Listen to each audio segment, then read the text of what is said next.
Kami ide sandi meraga sulinggih sandi suci antitya taler para peserta walaupun ini belum semuanya ke dalam. Terima kasih serta yang di online atau yang di daring. Ya, terima kasih seluruh. Masih 114 orang. 114 orang. Ya, luar biasa masih banyak ya. Mudah-mudahan menjadi representasi dari seluruh Indonesia. Terima kasih kepada panitia dan juga moderator yang sudah memberikan kesempatan. Jadi sebenarnya kami dari Puskor Indonesia sebagai salah satu lembaga keumatan di Indonesia memiliki concern yang sangat terhadap pelaksanaan EPGD ini. Jadi mudah-mudahan EPGD berikutnya juga kami bisa menyertai. Jadi yang pertama, kami apresiasi apa yang dilakukan oleh panitia karena ini adalah momen yang penting dan memiliki misi yang sangat berat bagi kita. Karena yang pertama saya ingin agar angka 13 ini tidak menjadi sesuatu yang bermakna berkonotasi negatif. Justru ini menjadi kebangkitan kita di Hindu Indonesia atau Hindu Nusantara. Jadi ya, terima kasih. Mudah-mudahan dengan Mahasabha ke-13 ini yang pertama spirit rekonsiliasi dan penyatuan itu yang menjadi agenda utama. Jadi maaf mungkin yang saudara-saudara kita yang ada di daring, kami mohon maaf kami menyampaikan hal-hal yang menjadi concern kami sebagai organisasi Hindu untuk menjadi spirit bersama. Sehingga semua akan memiliki pemikiran yang sama dalam pelaksanaan Mahasabha tahun ini.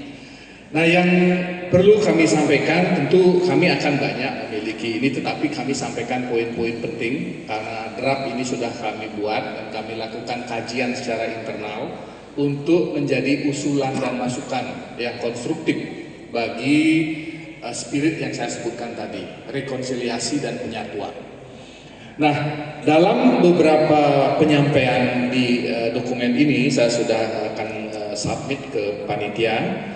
Yang sangat kami butuhkan adalah bahwa dalam Mahasabha yang akan kita laksanakan tahun ini benar-benar menjadi salah satu Mahasabha yang paling fenomenal untuk bisa kita rangkul berbagai komponen. Nah, itu yang penting. Sehingga kami memohon kepada panitia dalam hal ini Pak Nyoman sebagai leading timnya, sebagai leadernya, untuk pertama menginventarisir semua wadah atau organisasi keagamaan yang bernuansa Hindu yang ada di Indonesia ini, yang perlu kita ajak juga untuk bersama-sama membenahi dan memperbaiki dari kalangan manapun. Ini database ini harus ada. Kemudian poin tadi di peraturan tata tertib yang kami lihat sekilas, walaupun kami tidak bisa menanggapi secara detail, mungkin nanti pada saat EPGD berikutnya akan bisa lebih detail karena materi baru kami terima dan kami belum sempat bahas secara detail. Jadi kami mohon ada klausul yang mungkin perlu dibenahi, terutama terkait dengan peserta. Kalau memungkinkan, ini kalau panitia masih memiliki kelonggaran waktu untuk membenahi, agar tidak ada kata, kalau ini spirit penyatuannya ya, tidak ada kata direkomendasikan parisade.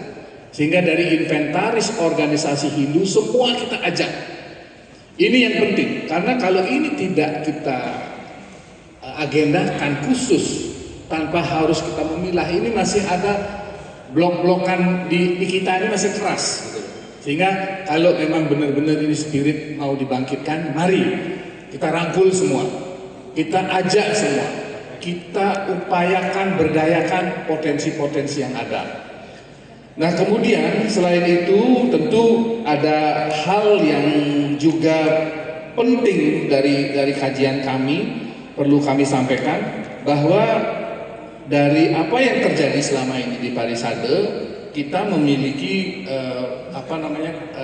beberapa poin yang perlu penegasan bersama, bahwa selama ini apa yang kita alami memiliki dampak justru yang paling krusial adalah pada umat. Di mana yang pertama, hilangnya kepercayaan, ini yang perlu kita bangun, hilangnya kepercayaan umat terhadap lembaga yang kita hormati ini. Sehingga kita harus kembalikan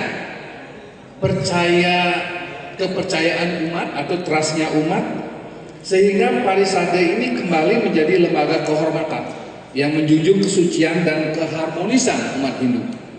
Kemudian yang kedua, tentu dengan apa yang terjadi juga kebingungan mengenai rujukan resmi dalam berbagai pelaksanaan ritual keagamaan, termasuk diantaranya bagaimana kita mengakomodir saudara-saudara kita yang dari inventarisasi organisasi kami itu ada 22 komunitas Hindu yang berbeda dari Hindu Bali.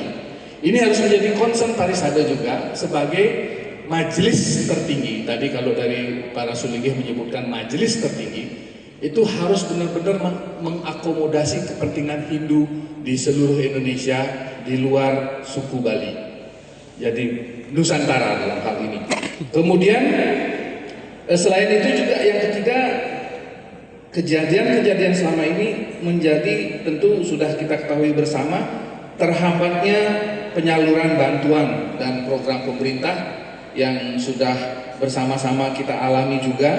Kemudian juga memiliki potensi untuk di internal organisasi keagamaan Hindu ini terpecah-pecah karena ada berbagai isu-isu negatif yang muncul yang membuat kemudian organisasi ini stagnan, tidak memiliki gerakan yang dinamis. Kemudian melemahnya kaderisasi dan pembinaan generasi muda juga menjadi dampak dari apa yang kita alami, serta berpotensi menular dan memicu dualisme serupa sampai tingkat desa, sampai tingkat terbawah. Nah, ini yang sangat meresahkan bagi kita.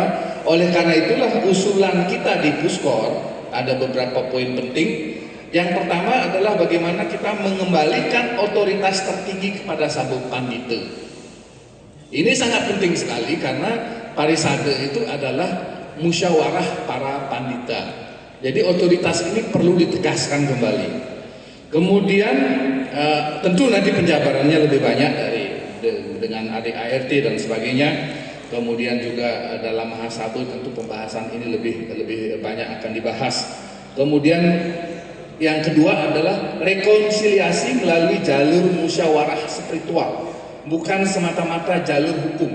Ini penting untuk melakukan rekonsiliasi. Masih ada waktu sekitar 2 bulan ini. Kami menyarankan kepada tim panitia Mahasabu ini membentuk tim yang memang melakukan kerjaan rekonsiliasi dengan secara aktif ya, mendatangi para tokoh-tokoh yang menjadi kunci dari berbagai konflik perpecahan di internal Hindu kita. Kemudian juga yang ketiga, melakukan perluasan dan penetapan representasi keberagaman Hindu Nusantara seperti saya sebutkan tadi.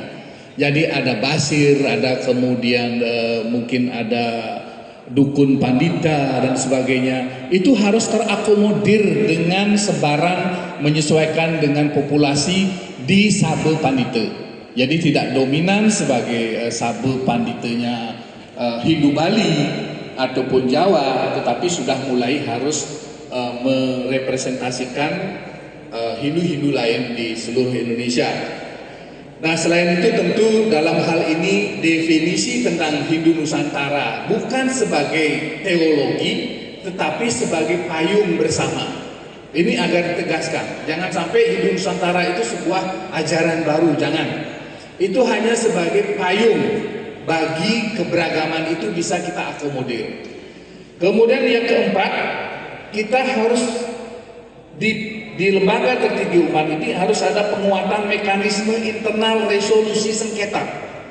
Jadi tidak hanya semata-mata kita membangun blok-blok tembok besar untuk semakin memperlebar atau mempertinggi, memperkuat perpecahan itu terjadi.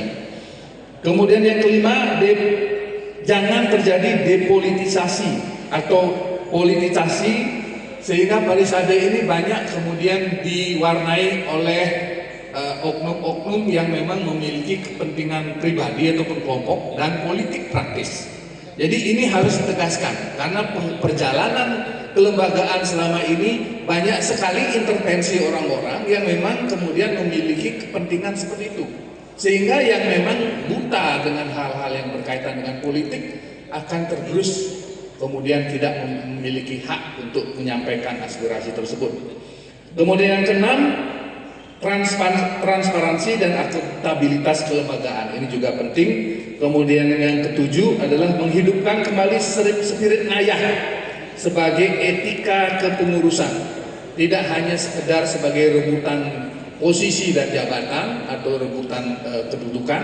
Ini harus mulai ada penguatan spirit ngayah. Yang kedelapan, ketegasan dan konsistensi memberikan pengaruh yang jelas terhadap kelompok organisasi transnasional asing yang selama ini menjadi biang kerok dari perpecahan ini untuk dipertegas. Jangan ada kata abu-abu, jangan ada kata yang di wilayah yang tidak jelas. Kemudian yang kesembilan, yang terakhir, membebaskan lembaga tertinggi umat dari intervensi kelompok-kelompok politik. Kalau boleh disarankan, tidak ada orang-orang yang memiliki jalur politik praktis ada di dalam struktural. Murni untuk kepentingan kita menjaga Hindu ini dari netralitas kepentingan-kepentingan yang berkaitan dengan politik praktis. Jadi demikian yang saya sampaikan. Kemudian salah satu yang menjadi tambahan penting adalah bahwa pengembalian Parisade kepada spirit awal pada pembentukan tahun 59 bukan pada tataran aturan tapi spiritnya, di mana kita harus tegaskan lagi definisi, tujuan, fungsi dan kewenangannya. Kemudian Sabe Panite, Sabe Wolake dan pengurus harian harus menunjukkan spirit payung besar Hindu Nusantara seperti tadi saya sebutkan. Kemudian selain itu Parisade bisa memberikan kebebasan untuk pembentukan majelis Hindu berkearifan lokal seperti sudah dilakukan di Majelis Besar Agama Hindu Kaharingan. Kalau ini bisa dilakukan, ini justru akan memberikan dampak positif terhadap Hindu, kebangkitan Hindu-Hindu berkearifan lokal. Ini juga terkait dengan keputusan MK yang saat ini memberikan kebebasan untuk mencantumkan mereka itu ke dalam kepercayaan kepada Tuhan Yang Maha Esa. Sehingga kalau bisa kita akomodir ini di Parisade sebagai tempat besarnya mereka akan lebih bebas untuk merangkul komunitas mereka secara kuat. Nah jadi itu yang menjadi poin penting saya. Kemudian tadi Ampura Tuaji Wirat Maje ya dari Banten, yang agak sedikit kurang setuju kalau misalnya kemudian Dharma Upopati itu otomatis sebagai bentuk representasi daripada masing-masing provinsi. Akan lebih elegan dan bijak ketika dari semua komponen Hindu baik di Parisade secara internal organisasi memiliki kebebasan untuk memilih atau menentukan. Karena dalam Sabe Panite ini sangat dibutuhkan, satu adalah kualitas panite yang berjenana tinggi. Kemudian yang kedua bijak. Tidak lagi ada mahasabo yang keluar-keluar sampai gebrak meja dari unsur panite, apalagi kemudian teriak-teriak dan sebagainya. Itu harus memiliki kualitas kebijakan yang tinggi. Kemudian etika, moral, dan juga tentu tidak ada kepentingan kelompok. Itu penting karena ini akan sangat mempengaruhi. Hulunya ini, atas kepalanya ini harus menjadi orang-orang yang benar-benar menjaga spirit kesucian dan kemurnian Parisade itu. Kalau sudah ini terjaga, kepalanya terjaga, di bawahnya akan mengikuti. Nah demikian dari saya, dari kami Puskor Indonesia. Nanti selengkapnya akan kami sampaikan dalam bentuk dokumen untuk dijadikan sebagai usulan dan masukan. Mohon maaf apabila ada hal-hal yang kurang berkenan. Saya akhiri dengan Prango Santi. Om Santi Santi Santi Om. Baik, terima kasih. Jadi dokumennya kami minta ya, tulis ya. Jadi terima kasih sudah banyak sekali masukan maupun baik sifatnya evaluasi maupun ancang-ancang kita ke depan. Sungguh harapan kalau saya melihat apa yang disampaikan oleh Puskor bahwa Puskor masih sangat berharap besar terhadap aktivitas PHDI bisa mengatasi sebagian besar permasalahan umat, kira-kira begitu ya. Sungguh ini tentu tidak cukup hanya dalam regulasi saja, tapi mungkin butuh dengan finansial ya. Mungkin itu yang perlu juga dirancang. Mungkin ini dari sisi finansialnya kayaknya masih luput dari rancangan SC ini. Mungkin saya persilakan Pak Rektor dulu deh. Haji Aden Manajer Bos. Nggih, Pak Rektor. Pak Moderator yang luar biasa ini. Siap. Saya tidak lagi rektor, sudah pensiun beberapa bulan yang lalu. Hadirin ya.